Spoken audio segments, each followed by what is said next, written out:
গঠনের প্রশ্ন এক জায়গায় আছে। নির্বাচন নিয়ে আমি চট করে 2-3টি প্রসঙ্গ যেটি এখন আসছে সেটা একটু আপনার কাছে একটু বলতে চাই যে এনসিপি দাবি করে আসছে তারা যেহেতু শাপলা প্রতীক পায় নাই, তারা শাপলা প্রতীক কেন পেল না সেটা যদি একটু বলেন। মানে নীতিমালার বড় কোনো পার্থক্য নাই। ওদিকে জামাত বলছে পিআর না হলে, যথেষ্ট পরিমাণে সংস্কার না হলে, জুলাই সনদের বাস্তবায়ন না হলে নির্বাচন হতে দেরি হচ্ছে। আবার বিএনপি যেখানে নিজেই 31 দফা দিচ্ছে সেইখানে কিছু কিছু সংস্কারের ক্ষেত্রে তার আপত্তি থেকে যাচ্ছে। এই অবস্থায় কি আসলে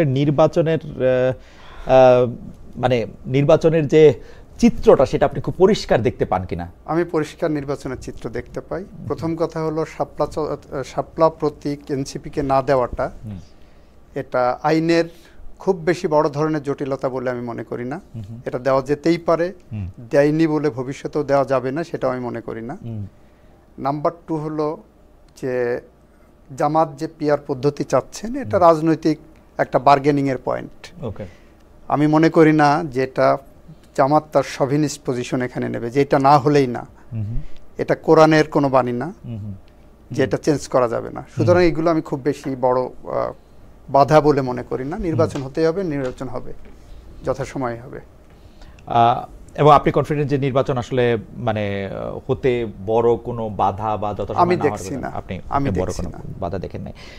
সরকারের সাংবিধানিক বৈধতা নিয়ে একটা প্রশ্ন আছে যে এটা আমরা দেখেছি যে উচ্চ আদালত মানে সংবিধান যেখানে 106 অনুচ্ছেদের অধীনে সুপ্রিম কোর্টের অনুমোদন নিয়ে সরকার গঠনের, যেটা অনেকে বলতেছেন যে বিপ্লবোত্তর জায়গায় এই পুরো ব্যাপারটাই আসলে ঠিক না। আওয়ামী লীগের বা শেখ হাসিনার নিয়োগ করা রাষ্ট্রপতির অধীনে শপথ নেওয়া ঠিক হয় নাই। আপনি জানেন যে আমাদের পরিচিত অনেক চিন্তক বুদ্ধিজীবী এরকম বলছেন যে জুলাই বিপ্লব ছিনতাই হয়ে গেছে এই সংবিধানের অনুসারে শপথ নেওয়াটা বা বর্তমান রাষ্ট্রপতির। আপনি এটাকে কি দেখেন? সংবিধান কি? সংবিধান একটি রাজনৈতিক দলিল, আপনি জানেন এটা। অন্যভাবে বলা যায় এই সংবিধান বা আইন সোশ্যাল কন্ট্রাক্ট থিওরির পার্ট, যেটা হবস, লক, রুশো যে থিওরি দিয়ে গেছে। তার আগেও যদি আপনি যান 622 খ্রিস্টাব্দে মদিনা সনদ, মদিনা সনদে 8টি গোষ্ঠী যারা নিজেদের মধ্যে বিভেদে ছিল তারা কিন্তু স্বাক্ষর করে নতুন রাষ্ট্র গঠন করে, কিভাবে দেশ পরিচালিত হবে সেটা ঠিক করে।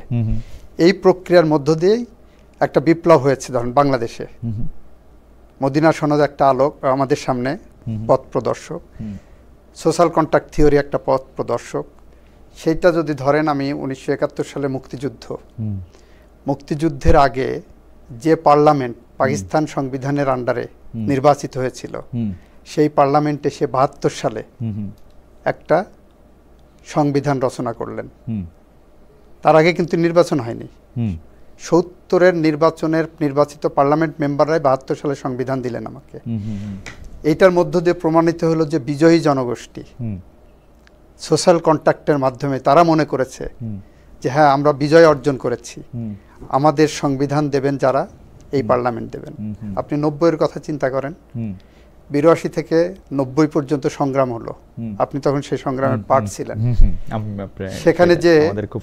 সেখানে যে সেই ফরম্যাটটা দেখেন, সেই ফরম্যাটে এরশাদ পদত্যাগ করতে চাইলেন, প্রশ্ন আসলো কার কাছে করবেন। তখনকার সাংবিধানিক বিধান অনুসারে উপরাষ্ট্রপতি ছিলেন মওদুদ সাহেব। 3 দলীয় রূপরেখায় বলল যে আমরা মওদুদ সাহেবকে চাই না, প্রধান বিচারপতির কাছে হস্তান্তর করতে হবে। প্রশ্ন আসলো প্রধান বিচারপতির কাছে সাংবিধানিকভাবে হস্তান্তর করা সম্ভব না। তখন উনি রিজাইন করলেন, উনি উপরাষ্ট্রপতি নিয়োগ হলেন কিন্তু এরশাদের আন্ডারেই, এরশাদের কাছেই শপথ নিলেন। তারপর তার হাতে ক্ষমতা হস্তান্তর করলো। তারপর আবার উনাকে পাঠানো হলো প্রধান বিচারপতি।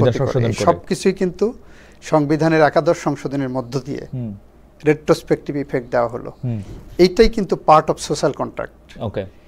এটাই পার্ট অফ সোশ্যাল কন্ট্রাক্ট। তার থেকে স্ট্রং পজিশন ধরেন একটা জিনিস আসলো, সেটা হলো 2007 সালে 111 হলো, 90 দিনের মধ্যে নির্বাচন করার কথা।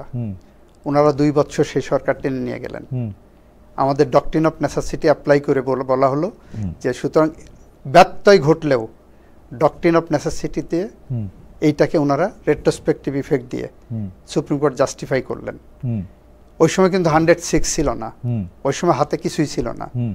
এই জায়গাটা এসে 106 একটা ওপিনিয়ন নেওয়া হয়েছে। অনেকেই প্রশ্ন করছেন 106-এর ওপিনিয়নের বাইন্ডিং ইফেক্ট নাই। ইয়েস, বাইন্ডিং ইফেক্ট নাই, বাট 106-এর ওপিনিয়ন যখন বলা হচ্ছে দিস ইজ এ বৈধ স্টেপ অফ দি গভর্নমেন্ট, রাষ্ট্রপতির, একটা রাষ্ট্রপতি কি করতে পারতেন ওই সময়? বাংলাদেশের যেভাবেই হোক একজন প্রধানমন্ত্রী পালিয়ে গেছেন, বাংলাদেশ